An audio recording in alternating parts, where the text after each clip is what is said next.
In swinging ball towards the near post, sneaks through, it's in! Axel Tuanzebe is broken through for DR Congo. 1-0 in extra time.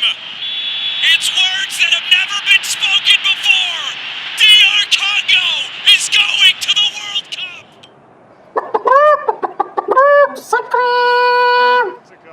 Halo, assalamualaikum warahmatullahi wabarakatuh. Jumpa lagi dengan saya Hendy di channel Telosport. Oke teman-teman, akhir bulan Maret 2026 menandai akhir rangkaian kualifikasi Piala Dunia 2026. Dari sekian banyak tim yang lolos, Irak dan Republik Demokratik Kongo menghadirkan situasi yang unik. Selain karena sama-sama harus menempuh jalur berliku dengan melewati babak playoff antar benua, mereka sama-sama mampu bangkit dari masa sulit di negara masing-masing. Tapi di balik sisi inspiratif itu ada satu benang merah lain yang ikut membantu RDK dan Irak berangkat ke Amerika Utara, yakni proyek pemain diaspora. Proyek ini sama-sama datang antara lain dari dampak situasi sulit kedua negara di masa lalu akibat gejolak konflik. Negara peserta Piala Dunia 1986 ini mendapatkan pemain diaspora dari negara-negara Eropa, termasuk kawasan Eropa Utara dan Inggris. Adanya emigrasi di masa lalu memungkinkan hadirnya komunitas diaspora Irak di Eropa. Alhasil, hadirlah pemain-pemain seperti Zidane Iqbal dari Utrecht FC lahir di Inggris, Marco Fargi, Venezia lahir di Norwegia, sampai Fran Putros dari Persib Bandung yang lahir di Denmark. Mereka memberi tambahan kualitas yang melengkapi pemain-pemain dari liga domestik di sana. Sementara itu, RDK banyak mendapat pemain diaspora dari Belgia, Perancis, dan Inggris. Karena jejak kolonialisme, emigrasi, dan dampak perang saudara di masa lalu. Uniknya, negara eks-koloni Belgia ini juga punya jejak pemain diaspora yang main di tim nasional Eropa, antara lain Claude Makelele dari Prancis dan Romelu Lukaku dari Belgia.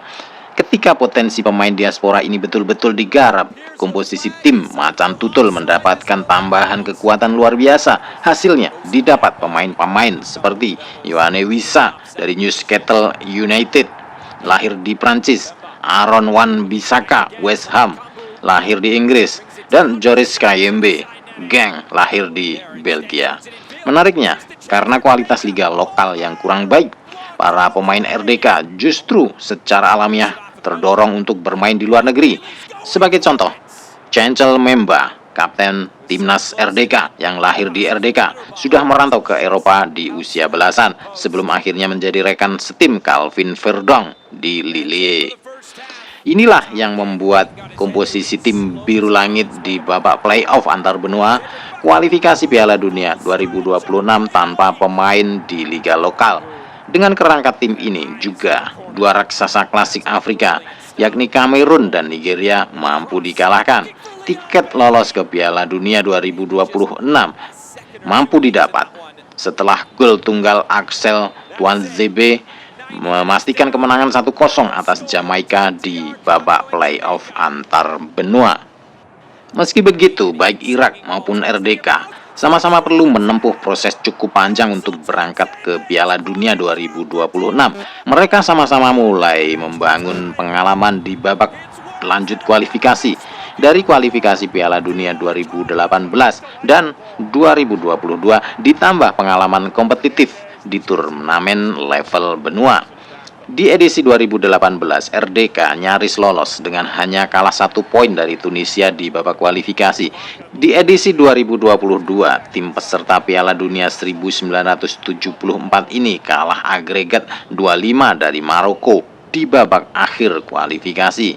Di level benua, Cedric Bakambu dan kawan-kawan 4 kali lolos di 5 edisi terakhir Piala Afrika 2017-2025 dengan selalu tampil di babak gugur. Pada periode ini mereka bahkan mampu menjadi semifinalis edisi 2023. Pada rentang waktu yang sama, Irak yang mencapai babak ketiga kualifikasi Piala Dunia 2018 dan 2022 zona Asia juga selalu lolos ke babak gugur Piala Asia 2 edisi terakhir. Mereka bahkan tampil juga di Olimpiade 2024.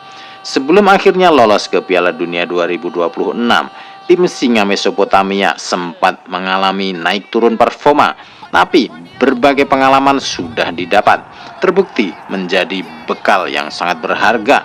Mereka mampu mengungguli Bolivia 2-1 di babak playoff antar benua dalam sebuah partai yang cukup intens.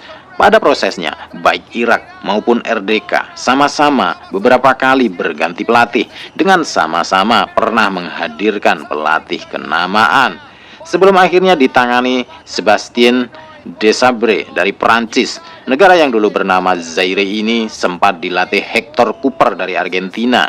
Irak yang belakangan dilatih Graham Arnold dari Australia sempat ditangani Dick Advocaat dari Belanda dan Jesus Casas. Meski ada bongkar pasang pelatih di sini, baik Irak maupun RDK masih konsisten dengan rencana awal masing-masing. Di sini ada suatu proyek olahraga berorientasi jangka panjang untuk satu generasi tim nasional dengan berbagai pengalaman kompetitif sebagai dasarnya. Jadi, mereka bukan sebatas mengejar trofi, tapi sebuah mimpi besar lolos ke Piala Dunia. Ketika mimpi besar itu akhirnya terwujud di edisi 2026, ini punya nilai lebih mahal dari sebuah trofi. Ada satu teladan yang dapat diwariskan sebagai sebuah fondasi untuk generasi selanjutnya. Jika apa yang sudah berjalan ini bisa dilanjutkan, Piala Dunia 2026 bukan garis finish bagi Irak dan RDK, tapi titik awal karena mereka sudah mampu menghargai proses, sekalipun itu tidak instan dan sulit. Oke, baiklah teman-teman, itu saja konten yang bisa kami hadirkan pada kesempatan kali ini. Semoga bermanfaat, semoga bisa menghibur teman-teman semuanya. Salam olahraga, salam sehat selalu. Wassalamualaikum warahmatullahi wabarakatuh. An in-swinging ball towards the near post, sneaks through, it's in! Axel Tuanzebe